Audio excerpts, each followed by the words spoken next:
Vector algebra कुछ तुम्हें अभी साइंस वालों को थोड़ा सा पहली एक्सरसाइज में बोरियत होगी, पर कॉमर्स वालों को पता नहीं है कि होता क्या है, तो इस वजह से ज़रा बताना इम्पोर्टेंट है। दो चीज़ें होती हैं, एक होता है स्केलर और एक होता है वेक्टर। तो स्केलर और वेक्टर में डिफरेंस क्या है? स्केलर जैसे मान लीजिए हमने किसी भी चीज़ की स्पीड की अगर हम बात कर रहे हैं, मैं एग्जांपल ले रहा हूँ स्पीड का, तो अगर हम स्पीड की बात कर रहे हैं तो अगर हमसे ये कहा गया कि भाई 20 किलोमीटर पर आवर या 30 किलोमीटर पर आवर स्पीड है, तो वो तो हमारी स्पीड होगी, उसमें डायरेक्शन कुछ नहीं है। उसमें ये है कि आप इस तरफ लेफ्ट में जा रहे हैं, राइट में जा रहे हैं, मतलब कहीं पर भी आप किसी भी डायरेक्शन में जा रहे हैं। जो आपका स्केलर क्वांटिटी होगी, स्केलर क्वांटिटी में आपको डायरेक्शन गिवन नहीं होगी, सिर्फ और सिर्फ मैग्नीट्यूड गिवन होगा। ठीक है, अब आ जाते हैं वेक्टर पर। तो वेक्टर में क्या होता है कि जो मैग्नीट्यूड है, मैग्नीट्यूड मतलब वैल्यू, वैल्यू के साथ साथ आपको एक डायरेक्शन भी गिवन होगी, उसको हम वेक्टर बोल देते हैं। ठीक है, तो हमको वही चीज़ यहाँ पर पढ़नी है। यहाँ पर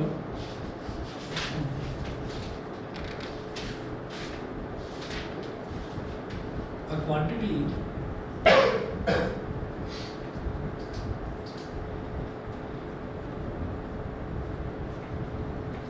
that has only magnitude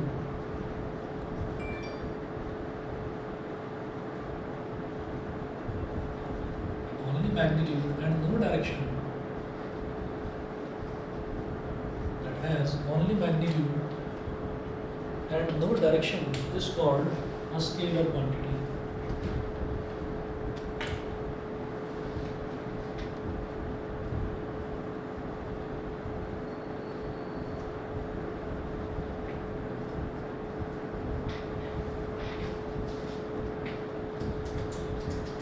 Whereas,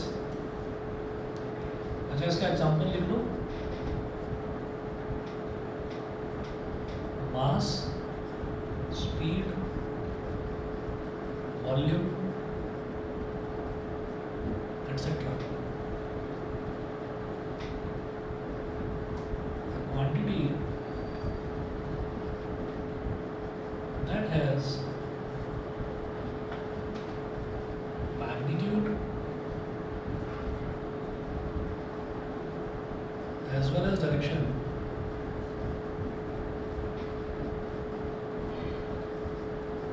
is called a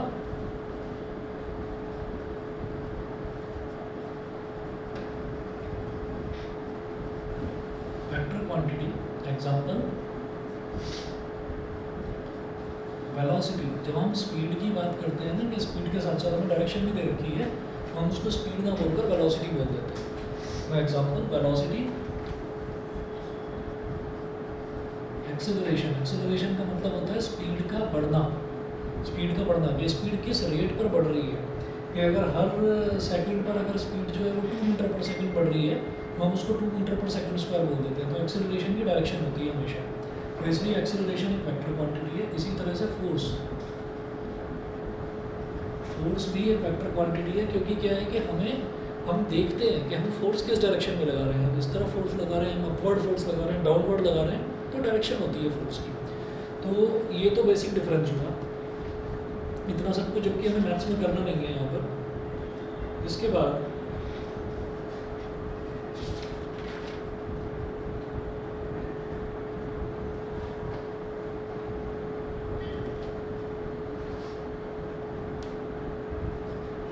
यहाँ लिखेंगे position vector.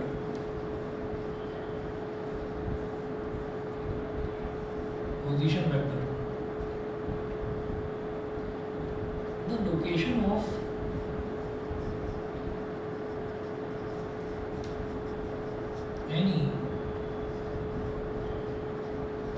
the location of any point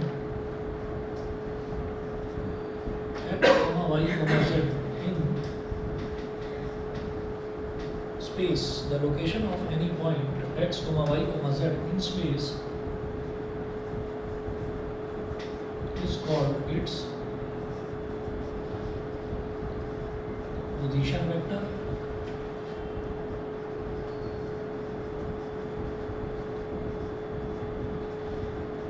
or point vector and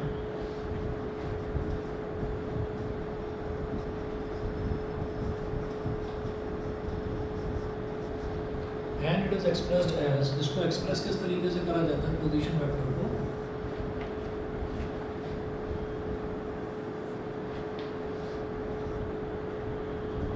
मान लीजिए ये वाई एक्सिस है, ये एक्स एक्सिस है, और फ्रंट की तरफ जो एक्सिस आ रही है वो हमारी होगी जेड एक्सिस। ठीक है, तो वो फ्रंट वाली लाइन को हम बोर्ड पर बना नहीं सकते, तो इसलिए हमने वो टेढ़ी लाइन बना दी, मतलब ये जेड जो है वो सामने की तरफ है। तो हमने बोला कि यहाँ पर पॉइंट P है, और पॉइंट P के कोऑर्डिनेट्स हैं x, y, z। इसका मतलब क्या है कि ये x में यहाँ पर है, यहाँ से यहाँ तक वाली वैल्यू ये x है, y मतलब ये ओरिजिन से यहाँ तक का जो हाइट है ये y हो गया, ये x है, ये y है, और फ्रंट में वो कितना आगे तक है, तो ये वाला पॉइंट जो है वो एक तरह से z हो गया कि ये पॉइंट कितना आगे तक है, मतलब ये बोर्ड पर लोकेटेड नहीं है पॉइंट, ये कहीं आगे लोकेटेड है। ठीक है ना, तो इसलिए ये जो चीज़ है, जब भी कभी हम वेक्टर अलजेब्रा की बात करते हैं तो वेक्टर अलजेब्रा में हम x एक्सिस, y एक्सिस और z एक्सिस तीनों एक्सिस लेकर चलेंगे। ठीक है, अच्छा, उसके बाद हम यहाँ पर नोट करेंगे यूनिट वेक्टर,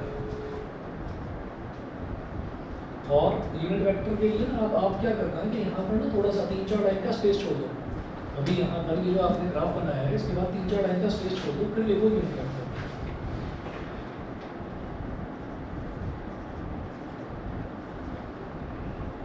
यहाँ लिखिएगा द वेक्टर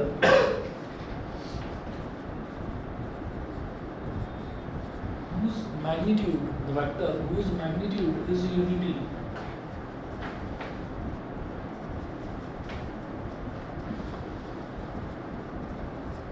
ब्रैकेट में लिख दीजिए 1 is called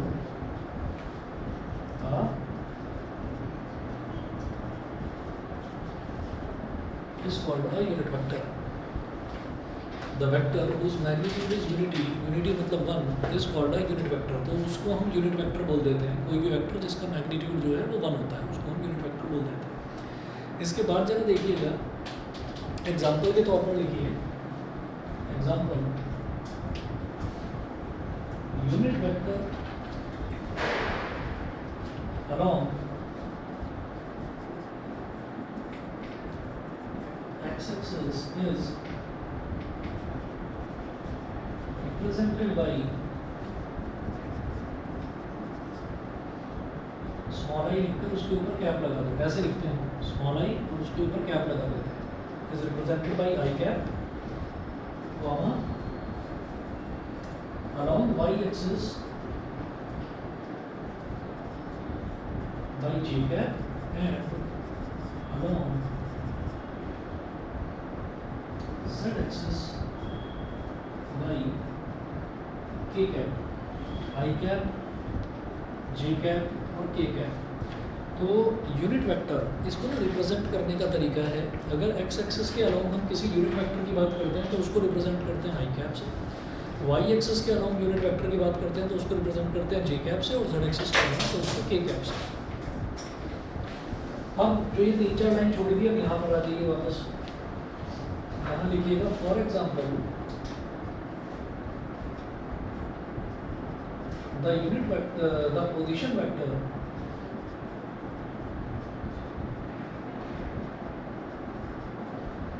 position vector of a point 3, 7, 2, कुछ भी लिखो आप, कुछ भी एग्जाम्पल के तौर पर 1, 2, 3 लिख लो, 4, 5, 6 कुछ भी लिख लो, मैंने 3, 7, 2 लिख लिया। The position vector of a point 3, 7, 2 is written as, तो हमें ये ना पोजीशन दे रखी है, यानी कि उसकी लोकेशन दे रखी है कि वो पॉइंट कहाँ पर है। तो एक्स एक्सिस में अगर हम सेंटीमीटर स्केल ले रहे हैं तो एक्स एक्सिस में यानी कि हॉरिजॉन्टल डायरेक्शन में 3 स्टेप तक आगे बढ़ना है, 3 सेंटीमीटर तक आगे बढ़ना है। वाई एक्सिस में आपको 7 सेंटीमीटर तक ऊपर उठना है, वो पॉइंट वहाँ पर आ गया 3,7, और फिर जेड एक्सिस में आपको 2 सेंटीमीटर आगे आ जाना है। तो ये पॉइंट आपका लोकेट हो गया है यहाँ पर स्पेस में। ठीक है, मुझे स्पेस में थोड़ी करते हैं पॉइंट लोकेट, ये तो मैंने आपको बता दिया ऐसे। अब जब पोजीशन वेक्टर मुझे लिखना होगा तो पोजीशन वेक्टर हम कैसे लिखेंगे, हमें उसको समझाना है, हमें ये बताना है कि वो किस तरीके से लिखा जाता है। तो हम उसको ऐसे लिखेंगे 3i cap plus 7j cap plus 2k cap. समझे, 3 एक वैल्यू है, 3 डायरेक्शन नहीं है, 3 एक वैल्यू है। अगर उस वैल्यू को मैंने यूनिट वेक्टर के साथ मल्टीप्लाई कर दिया, आई कैप के साथ मल्टीप्लाई कर दिया, तो ये क्लियर हो गया कि हमें 3 सेंटीमीटर किस डायरेक्शन में आगे बढ़ना है, एक्स एक्सिस के डायरेक्शन में। आप कहेंगे कि वेक्टर से मल्टीप्लाई कर दिया कुछ फर्क तो नहीं पड़ा, हमने कहा कि फ़र्क पड़ा। क्या हो गया, 3 सेंटीमीटर को एक्स एक्सिस वाली डायरेक्शन मिल गई, क्योंकि इसका मैग्नीट्यूड 1 था। यूनिट वेक्टर का मैग्नीट्यूड 1 होता है, तो मैग्नीट्यूड से मैग्नीट्यूड मल्टीप्लाई होता है, डायरेक्शन से डायरेक्शन मल्टीप्लाई होती है। अब 3 का तो मैग्नीट्यूड ही था, 3 का तो कोई डायरेक्शन नहीं, 3 तो वैल्यू है, लेंथ है, उसका तो कोई डायरेक्शन नहीं। तो 3 हो गया आई कैप के मैग्नीट्यूड में मल्टीप्लाई, उसका मैग्नीट्यूड था 1, तो 3 × 1 क्या हो गया 3।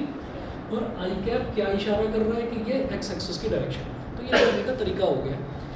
वाई वाली वैल्यू को सीधा जे कैप के साथ मल्टीप्लाई करें, जेड वाली वैल्यू को सीधा के कैप के साथ मल्टीप्लाई करें। तो पोजीशन वेक्टर इस तरीके से आप लिखें। हाँ जी, ऑनलाइन वाले दोनों बच्चे बता दें, क्लियर है? Yes sir. ठीक है, ये हुआ जी पोजीशन वेक्टर। पोजीशन वेक्टर के बाद में फिर लिखेंगे direction ratios.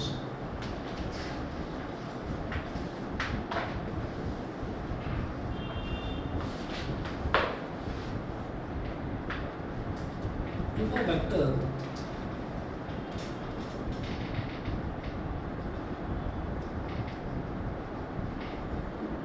is represented by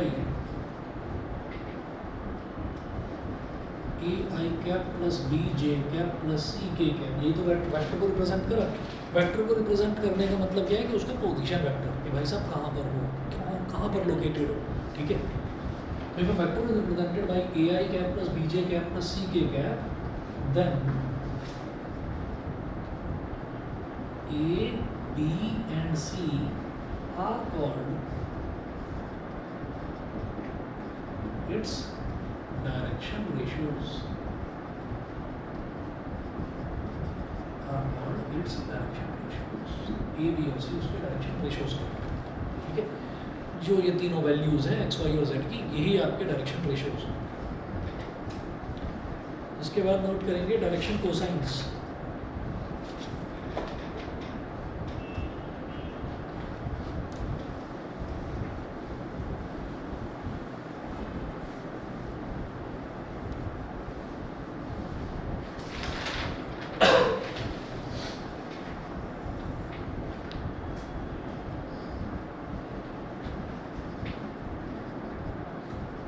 direction cosines यहाँ लिखेंगे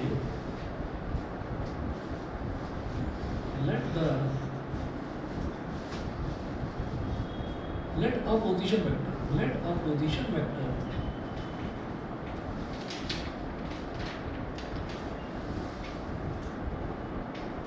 ai cap plus bj cap plus ck cap makes angles alpha, beta and gamma with x, y and z axes respectively.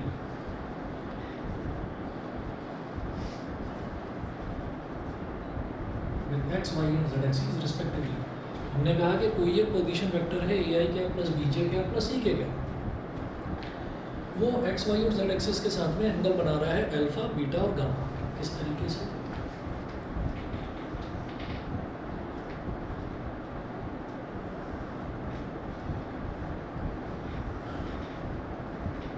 मैंने कहा यहाँ पर एक पॉइंट की है A B C, A I cap plus B J cap plus C K cap लिया, तो हमने उसके डायरेक्शन रेशियो ऐसे लिख दिए ए बी और सी। तो इसका पोजीशन वेक्टर लोकेट अगर करना है, अगर बनाना है, तो वो कैसे बनेगा, ओरिजिन से ज्वाइन कर दीजिए, तो ये पोजीशन वेक्टर बन गया। अब क्या करेंगे, ये एक्स एक्सिस के साथ में एंगल कितना बना रहा है अल्फा, ये वाई एक्सिस के साथ में कितना एंगल बना रहा है बीटा, और ये जेड एक्सिस के साथ में कितना एंगल बना रहा है गामा। अल्फा, बीटा, गामा ये 3 एंगल्स हो गए। ठीक है, हमेशा याद रखना ये मैं ऐसे ही अपनी तरफ से एज्यूम नहीं कर रहा। जो कोई भी पोजीशन बनाते हैं एक्स एक्सिस वाई एक्सिस और जेड एक्सिस के साथ एंगल्स बनाते हैं वो अल्फा बीटा गामा ही स्टैंडर्ड नोटेशन होती है, ठीक है। अब हम ये कहेंगे direction cosines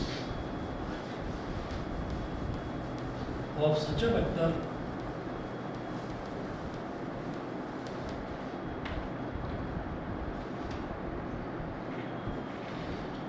direction cosines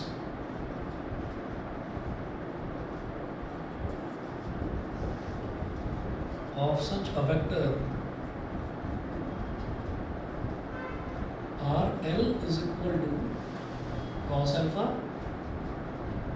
M is equal to cos beta and N is equal to cos gamma. L is equal to cos alpha, ये पहला direction cosine, M cos beta ये दूसरा डायरेक्शन कोसाइन। क्या है ये cos कोसाइन की ही short form cos होती है, ठीक है। अब नोट करके लिखेंगे यहाँ पर l square plus m square plus n square is equal to 1। L square plus m square plus n square ये 1 होता है। ये बड़ा इंपॉर्टेंट रिलेशन है, ये हमारे काम आएगा आगे क्वेश्चंस करने में, ठीक है। कि भाई तीनों ही डायरेक्शन कोसाइंस का स्क्वायर कर दिया और तीनों को ऐड कर दिया तो उसका जो सम है वो 1 के बराबर होता है, ठीक है। इतना करिए, बाकी आगे फिर नेक्स्ट क्लास में देखते हैं, ठीक है। और मैं आपको बता दूंगा कि डिफरेंशियल इक्वेशन की मिसलेनियस में क्या क्या छोड़ना है।